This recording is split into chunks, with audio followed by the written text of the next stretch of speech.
પરેશ ગોસ્વામીની ખેડૂતો માટે મોટી આગાહી, આ મહિનામાં પડશે ભયંકર વરસાદ. પરેશ ગોસ્વામીએ જણાવ્યું છે કે આ તારીખો દરમિયાન પડવાનો વરસાદ 4 થી 5 વર્ષના તમામ રેકોર્ડ તોડી નાખે તેવી સંભાવના કરવામાં આવી છે. મિત્રો, 2024નું સોમાવું લાંબુ ચાલશે, તે રીતે ખેડૂતોએ પાકનો નિર્ણય કરવા માટે તૈયારી રાખવી પડશે. અમદાવાદની વાત કરીએ તો હાલ ઉત્તર પૂર્વના ગરમ પવનો ફૂંકાતા ગરમી વધી રહી છે, ત્યારે ચૈત્ર માસમાં ગુજરાતી કાળઝાળ ગરમીનો અનુભવ થઈ રહ્યો છે. આકરા તાપમાન વચ્ચે હવામાન નિષ્ણાંત પરેશ ગોસ્વામીએ આગામી જુલાઈ મહિનામાં કેવું વાતાવરણ રહેશે તે અંગેનું અનુમાન આપ્યું છે. આ પરેશ ગોસ્વામીએ આગામી ખેડૂતો માટે ઘણી મહત્વની સાબિત થઈ શકે છે. પરેશ ગોસ્વામીએ જણાવ્યા પ્રમાણે 2024નું ચોમાસું લાંબુ ચાલશે, તે રીતે ખેડૂતોએ પાક અંગેની નિર્ણય કરવો. પરેશ ગોસ્વામીએ જણાવ્યું હતું કે સામાન્ય રીતે જુલાઈ મહિનામાં સૌથી વધારે વરસાદ થવાની પેટર્ન્સ આપણે અત્યાર સુધી જોઈ છે, પરંતુ ગ્લોબલ વોર્મિંગને કારણે અહીં તમામ તાપમાન ઊંચા જવાને પાછોતરા વરસાદ વધ્યા છે. પરંતુ આ વર્ષે 2 થી 10 જુલાઈમાં છૂટાછવાયા વરસાદ હશે. આ અઠવાડિયા દિવસમાં સાર્વત્રિક વરસાદ થાય તેવું નથી લાગતું. આ ઉપરાંત તેમણે જણાવ્યું છે કે વાવણી પછીનો ગેપ છે કે ઓછા વરસાદ, જો કે તેનાથી ખેડૂતોએ નુકસાન થવાની ભીતિ નથી. તેમણે એમ છતાં જણાવ્યું છે કે 17 જુલાઈથી સારા વરસાદ યોગ ગણી શકાય.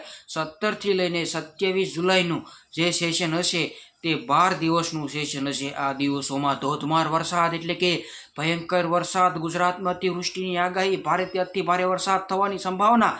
આ દરમિયાન પડવાનો વરસાદ છે મિત્રો 4 થી 5 વર્ષમાં તમામ રેકોર્ડ છે તે તોડી નાખશે.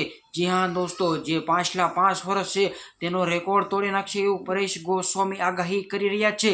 2024નું લાંબુ ચોમાસું ચાલશે અને તેઓ ખેડૂત માટે બહુ હેપીની વાત કહી શકાય છે. પરેશ ગોસ્વામીએ અન્ય એક વિડીયો પણ જણાવ્યું હતું કે છેલ્લા 5-7 વર્ષની સાયકલોની સંખ્યા વધારે થયો છે, ત્યારે ચોમાસું પહેલા બનતા વાવાઝોડાની સંખ્યા વધી છે. આ વખતે ચોમાસા પહેલા જ એક વાવાઝોડું બને તેવી સંભાવના હાલ ઊભી થઈ છે. હાલ હવામાન સ્થિતિએ જોતા લાગી રહ્યું છે કે 2024માં ચોમાસા પહેલા સાયકોલોજી બને છે.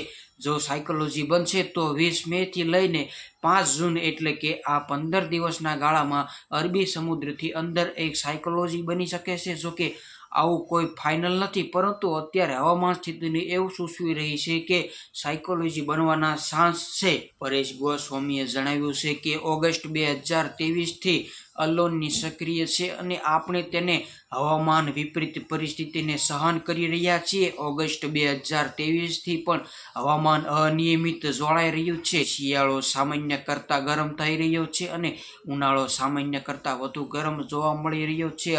આ મહિનામાં સામાન્ય કરતાં ગરમ અને મે મહિનાનો પણ સામાન્ય કરતાં ગરમ રહે તેવી શક્યતાઓ છે. જોકે ચોમાસા સુધી અલ્નોની ન્યૂનતમ થઈ શકે. ચોમાસું 30 થી 45% જેટલું આગળ વધે પછી લીલી પણ સ્થાપિત થશે, એટલે ચોમાસું લાંબુ પણ ચાલશે અને સારું પણ ચાલશે. પરંતુ સાયકોલોજી બનાવવાનું મુખ્ય કારણ તાપમાન હોય છે.